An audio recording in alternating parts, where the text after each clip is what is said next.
Now we are going to learn another tense. We are going to learn passé récent. Do you remember the tense that we learned previously?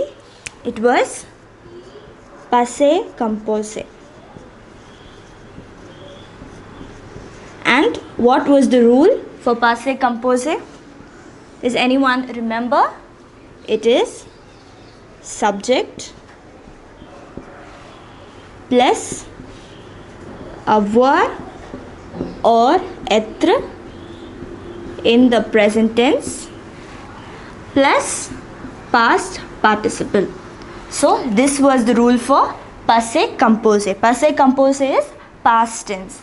We wrote the subject as it is, followed by the avoir or être conjugation in the present tense, followed by the past participle of the verb.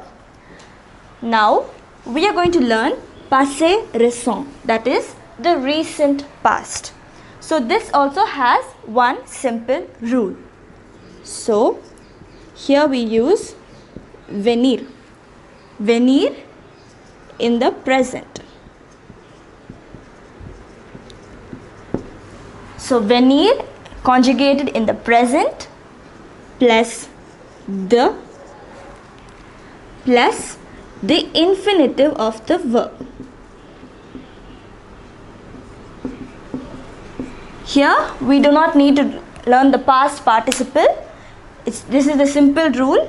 Venir, you know the conjugation for venir. Venir means to come. So shall we write that conjugation once again?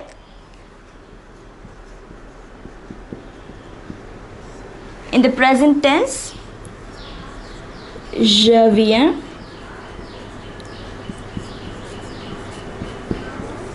tu viens,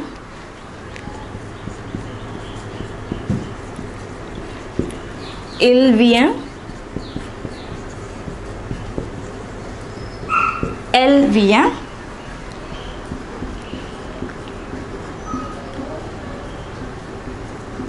nous venons, vous venez,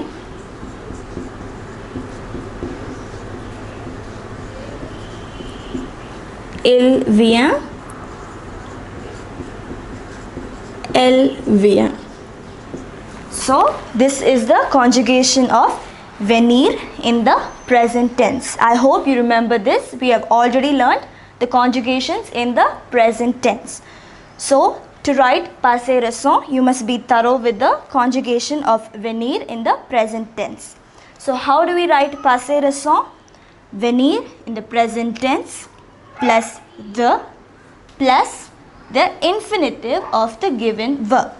So simple rule. You just have to remember this rule. So kindly note down this rule.